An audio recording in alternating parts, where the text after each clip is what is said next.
Alright, you all read the title, so you know what to expect. Today I'll be reviewing the original 2007 Madhouse Devil May Cry anime. And of course, I have a format I'm planning for this. This first video is going to be more of like the opening paragraph to like an essay, where I'm going to briefly explain what I really like about the series, or maybe some things I don't like that much. And I'm really excited to get into this, guys, especially with the response you guys have given me on all of the funny moments videos and the Strawberry Sunday video I've done for this anime. Seriously, there's been hundreds of thousands of views, the most subscribers I've ever gotten. I've almost gotten 600 subscribers this month, and it's just really crazy. I even applied for my AdSense account recently, so I might be making a little bit of money off these videos, which I cannot thank everybody enough for that. I mean, that's incredible. I never envisioned this support. I would have been very happy if 1,000 views in that Strawberry Sunday video, and that one's almost at 150,000 views at the time of recording this. And again, I can't thank you guys enough. I'm gonna try and keep this video brief though, just kind of a first part for my review. I do plan on doing a few more episodes to this, and then a conclusion video, just so I can really cover each episode in detail. Because I notice a lot of reviews of this are more in the 10 to 20 minute range, and I don't want to redo what other YouTubers have done in the past, although there are some really good reviews for this anime on this platform. And I do want to respect all those reviews, but I do want to add my own spin to it. And then, of course, I do want to add just some more length to this, though, so I can really celebrate this series before the new Netflix show comes out. And yeah, let's get started. Bingo. Okay, firstly, I'm going to be very honest and very brief. If you just want to click on this video just for a minute or two, I am a big fan of this anime. I do acknowledge it has some flaws, and it's not perfect, especially the action scenes can sometimes be a little janky. Like Madhouse, I feel like at this time was very talented at doing like brief like sword fights, but anything past that, the action might not be as exciting as maybe you're looking for if you haven't seen this series before or know how Dante fights with the games. Of course, like the sword trick, sword trick. You're not going to really see that in this anime, but it's not something I really mind that much. I more see this as more of an expansion of the Devil May Cry universe, where you can get like that. As one commenter actually said in my funny moments videos, it's perfect for me to say this in the video. It's more like a Demon of the Week series, and if you're looking for that, you're really gonna like this anime. I'd really compare it to. I'd say the main comparison I could give to it is Cowboy Bebop. I'm not going to say this is on the level of Cowboy Bebop objectively, though. I think that's one of the best animes of all time. And this one is a slightly above average one with like beautiful animation, in my opinion. I love the 2000s Madhouse style. I'm a big fan of their work, actually. Like, I like, for example, I really like Death Note, obviously. That's a really popular one. I like Claymore from this time. Monster's really good and really underrated. And more recently, of course, I like they did the first season of One Punch Man as a fun fact. I really like that one. That one's really funny in my opinion, but has some really good action in it. And out of the style, before I start reviewing like the structure of all the episodes, I have to say that again, I love the Madhouse style. I feel like it really complements Devil May Cry perfectly. Like the scene I kind of got up, I just Dante looks so lanky in this, but so cool. And I think they really nailed the designs for Dante, Lady, and Trish in this, especially.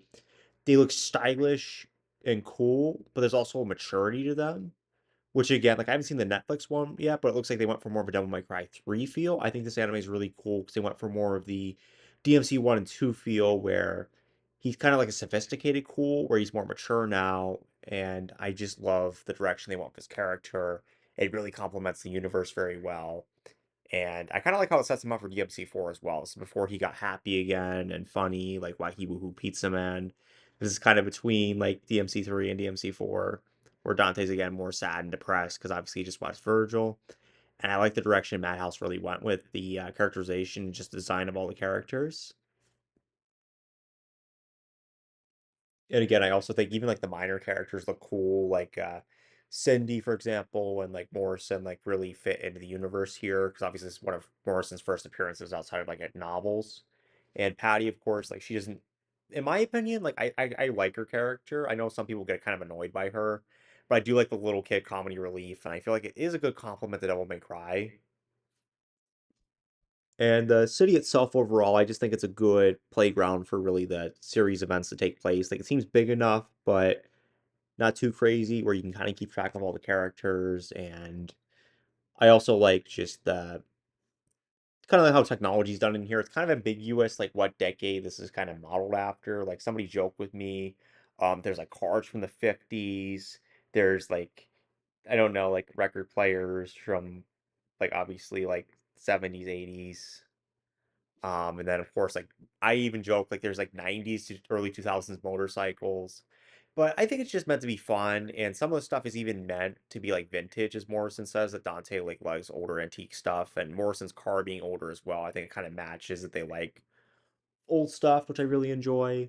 And I always assume the Devil May Cry kind of takes place in 2000s. Maybe Devil May Cry 5, I'd even go as far as say it takes place in an alternate version of the 2010s where like cell phones aren't ridiculously common, but other than that, it's pretty much modeled after the 2010s.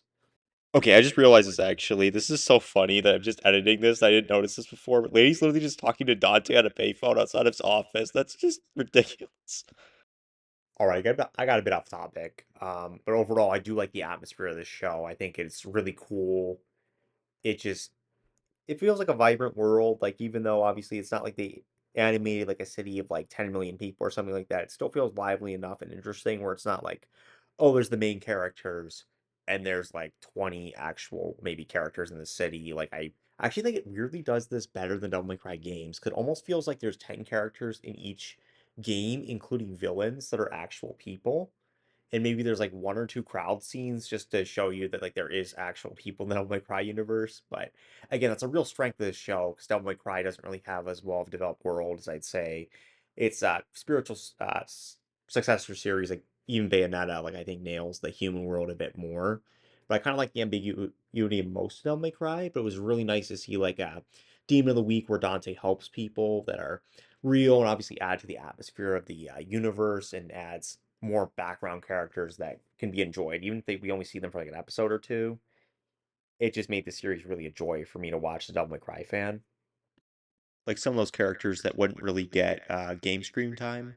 Like humans like that are sort of like more minor. Like I enjoyed like Cindy, for example, of course, at the diner. And of course, that's where the famous like strawberry sundae thing comes in for Dante, which I really liked that originates in this show. And there's so many scenes in this show that I really appreciate. Um, and I also liked again her boyfriend Isaac. It was really funny seeing that episode of just a normal guy kind of stalking Dante, and it was just it made for a funny just sequence, obviously, and Dante finally confronting him basically, but like in a friendly like way. And I also liked Bradley in the one episode where he kind of grows, tries to be a demon in the human world because he fell in love. That was a really neat plot line. And overarchingly, I like enjoy Patty. Obviously, I am a Patty supporter. I know some of the fan base don't like her. And then I also like the guy who was like locked up in prison because they thought he killed somebody because that masked demon killed somebody like because he accidentally wished for it. And it was just really heartwarming how his sister is basically dead and she comes back to try and save him. And it was just a really like beautiful scene how Dante gives him the ring. Like he's like, "Who tried to get me out of here?" And he's like, "My sister's dead." And it was just realizing that she was actually dead, and she sort of came back from the grave, even though it's not really just explained that very well. And I think the last set of characters I really like are the two characters in the Rock Queen. I think it was just that was probably the coolest episode in this. Yeah, it was really sweet to see how Tim was committed to Elena, and obviously Elena was kind of bad, like, and she kind of got possessed by the demon because of it. But it was nice to see, like, again, like the touching reunion. And really, I think I'm gonna stop explaining the minor characters. I think you guys get the idea. I think I am gonna go into detail with the episodes. I think I'm doing that too fast with the characters, so I'll kind of start from the beginning, starting now. So yeah, I'll get into it.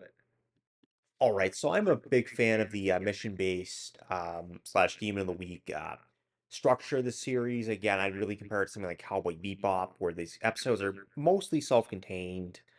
Of course, there is like the final two episodes that kind of tie everything together with the overarching villain Sid, which that's my main criticism of this show. I do not think he's a good overarching villain. I think he's annoying when he's on the screen like 80% of the time, honestly, and I kind of wish Dante just like shot him in one of the earlier episodes. But I get they had to have sort of an overarching plot, so this could have like a logical conclusion, but I will say the weakest comparison for this to Cowboy Bebop is that Cowboy Bebop actually has an awesome overarching villain and vicious that you wish you saw more. Sid is an overarching villain that you feel like you kind of wish you saw a bit less of him. He's more annoying. Like you'd rather just see maybe another scene of Dante, Lady, and Trish talking as opposed to seeing Sid just be annoying at the end of one of the episodes. He's not entirely bad though. Like there's a few of his conversations with Dante that I do think are fun, and he's serviceable enough where I don't absolutely hate the character, but I think for people like that they have their opinion, like, is this show really not as bad as people think it is, that have a bad opinion? I think partly it's just the bad overarching villain. But again, though, I do like the mission structure if you kind of just ignore him a bit. Yeah, and I think I'm going to start analyzing the episodes really briefly. I do plan to make a companion video to this as a sequel later. But like overall, I'm just gonna do a quick summary of what I like basically. Like I do like the pilot of this. Like I think it's actually a really fun pilot to watch. Like some shows pilots, I never want to rewatch it after I know what's going on. But it's wild that for a series that most people watching this have already played Devil May Cry, so they already know like the general synopsis of it. I think that's a strength this show really pulls off, where it just starts right in the action basically, where Patty doesn't even get introduced. She's sort of just at Dante's shop and she already has a one-liners planned for him, and Morrison just explains the job, and it just gets right into the action, which I think it almost feels like any of the other episodes in the show, like even though it's the setup episode, and I just like rewatching this episode because of this. Like there's some funny moments though, because Dante, this is the first time he meets Patty. Like one of my favorite moments is he puts the hat down on her. I think somebody in another YouTube review said he said he didn't like Patty, and scenes like this were just stupid, but I thought this was hilarious. Like I just like this episode. It's really fun. And Dante kind of saving Patty at the end of this episode, I loved. It was the fun scene. Again, the people did say Madhouse kind of cheaped out in the fight budget where you see the shadows. Like, I admit that's kind of a drawback in some of the episodes of the shows, the fight's not being the best. But again, I enjoy these little simple plots. And aside from the pilot, I do like a lot of the other episodes. Like, there's not many episodes I dislike of this. I'd say the finale two-parter is one of the weaker ones. I'd say like but again, it's a finale and it does have a happy ending, so I appreciate those episodes as well. Of course, Lady, any episode she's in really shines. It kind of sucks though, because most of her screen time's earlier in the show. Like after episode one, like she's really big in episode two and four, but other than that, like Lady and Trish don't appear that much in this show. But like I do enjoy those episodes a lot because of that. Lady's introduction is really cool in this, and all of her fight scenes I think are actually better than Dante's. It's just they were really exciting. Like it's just like there's more slower motion. I feel like what she does, like she's riding around on a motorcycle or shooting guns. Where I feel like Madhouse didn't do the best job animating the sword fights. But I think that was okay though. Like you can be as stylish as you want in the games. I just more when watching this really for Dante's character, which I really enjoyed. But my favorite episodes are probably the series of episodes of 4, 5, and 6. I think those three episodes in a row are really my three favorites of the series. The only one that really comes close or might be better than those is the poker episode, Death Poker. Yeah, I just like all these episodes for mostly different reasons. Like, of course, episode four is really the Lady versus Trish episode. And I think their fights with each other are the best in the series. Like, I think the Dante fights can be boring and over really quickly, but Lady and Trish, it seems like they went all out of it. Like, there's cool moments with Kalina Ann, like Lady shooting it, using it as like the bayonet on it, and Trish just shooting lightning. It's very simple to animate. I feel like Madhouse did a good job with this. And of course, their banter with each other's hilarious, and their banter with Dante, especially at the end of the episode. Especially that scene where Lady's just like having the gun up to Dante's face, like this tsundere. I really enjoyed that. I like episode five because it's Dante again interacting with more minor characters instead, like Cindy and Isaac. I can't remember his name, but he is a good character, I promise. He just doesn't appear that much, so I always forget his name. And I like they're just wrapping up with like him stalking Dante, making a really funny episode of just a normal person reacting Dante's life as a demon hunter. But I do like the conclusion where he tries to sort of like skip town, and Dante's trying to kind of clear up that like it's a misunderstanding that Cindy actually really cares about him. but he still has some fun with him, obviously. Like he scares him in front of summoning all the demons. But it was just really cool of him kind of making up and realizing Dante's a pretty cool guy. But he doesn't need to be jealous of Dante because Cindy likes him, which is just, I just thought that was a really cool thing just to watch. And I like the Rock Queen, of course. That's probably one of the most famous episodes of this. It just fits the Devil May Cry aesthetic so perfectly. I mean, just Dante having the record player like he does in DMC 3 in this anime just feels really cool. Like Dante's almost kind of like artsy, which I kind of like. Like he likes the antique stuff like that. And like independent like rock artist, I'd say. Just him being a super fan, like really, I think fits Dante's style. And I think that's really cool. Just liking acts like that.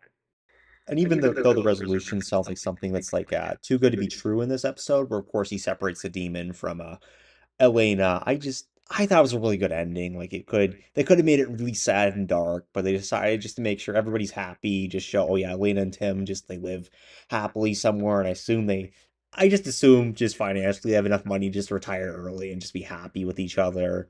I just thought that was a really good ending. And then, of course, Death Poker needs no introduction. It's probably one of the most famous episodes of this series as well, where it was just fun seeing the high stakes poker game, especially because the action scenes aren't the best in this. It's nice to see just conflict in other ways, which of course I think Madhouse nails this conflict because they're of course famously animated Death Note, which of course is famous for this conflict of just the mind really, and this I think makes this episode really fun for me. And also Dante's a really sucky gambler, whereas fun, you're like, oh, is he just gonna lose? What's gonna happen if he loses? But of course, the plot twist at the end, you realize the amulet's making him gamble better, and that was a cool plot twist. Again, I just really enjoy the stakes of this episode. It was really fun. I think it's funny though when the other characters are shocked that Lady shot Dante. I think it was hilarious. That's one of my favorite scenes again in this anime. Of course, you have the ending bit, which the endings of these episodes are either really heartwarming or funny, which I love. And really, that's gonna do it kind of for the just summing up the episodes for this video. I am gonna do a really almost like episode ranking video after this because my videos for this have been very successful. And as long as you guys enjoy my commentary as much as like my edits, I think I'm gonna keep doing these. I'm gonna do like 2 or 3 more videos just because I feel that a lot of people briefly describe this anime like I did in this video, but I wanted to go more in detail. Like there's a lot of episodes that are almost never talked about on YouTube because people do a really quick review of this, like favorite or least favorite 2 or 3 episodes, what they like and don't like, which is again, I'm kind of doing that style for this video, but I would like to do a few more and then maybe do a giant compilation at the end and just combine all the videos and make it really cool. But yeah, that's really all I have to say about the episodes. All right, the last thing I want to say is the music in the series is very good. I guess a lot of artists kind of collaborated on this, and it's sort of under a label called One Brand for this series. I looked it up. It turns out they weren't actually a band because I never heard of them. But yeah, a lot of the themes are pretty good. The main theme is solid, and I like that it sort of plays for its epic moments with Dante. And I will say the opening itself is pretty good. Like, with that opening theme, like, it's just really good. And I'd say my other favorite music they did for this are, of course, the Rock Queen. That song is really, really good. You can kind of listen to that outside of watching the series, and it's still very enjoyable to listen to. It does sound like a real, like, independent, like, metal slash rock song, which is just really cool. They didn't just go with something licensed, but they went with something original, but it actually turned out to be really, really good. And then also the only other theme I can really name by name is Blue Rose that they did, which I think is really good. Like it first plays with Lady's introduction action scene, and I think it also plays during her fight with Lady and the fight between Lady and Trish. And I just love how this theme plays. So overall, I can say I definitely like the music in this series. The ending theme also is really sad. Before I forget that ending theme, you always just feel bad for Dante. The imagery is just dark and depressing. So they nailed that one. So overall, I can say I like the music in this, and I think it definitely elevates the series. Overall, I have a very positive opinion of this anime. I know it's not the best thing ever made, but it's fun enough, and I enjoy all the funny moments in this anime. The action scenes aren't bad. Granted, there's a lot of them just end quickly. Dante does 1 or 2 sword moves and the thing's over or flashes the end of the episode, which I admit is objectively weak, I will acknowledge, but it's not a big deal for me. I always love rewatching the show. I almost, yeah, I can never be in a bad mood when I'm watching this, which I think is a really real compliment I could say to it. Again, I like the character moments. And honestly, it's probably gonna do it for me for now. I want to say that I really hope this anime is remembered in the years to come, regardless of whether the Netflix adaptation is going to come out. I believe I'll have this video out by the second, which is the time I will have recorded this. So, yeah, I hope this anime isn't forgotten. I hope obviously the Netflix one isn't bad, but even if it's like a masterpiece, I'm really hoping that this anime is always remembered. And again, that's gonna do it for me. Thanks so much for watching. I'm excited to do my first commentary video in a long time, and I hope it's up to the standards you guys have. And yeah, well, have a great day, my fellow Devil Hunters. Hopefully tomorrow, we all enjoy the Netflix series. I know it's been kind of a mixed reaction to some of the trailers, but we'll see how it goes, and take care. And jackpot.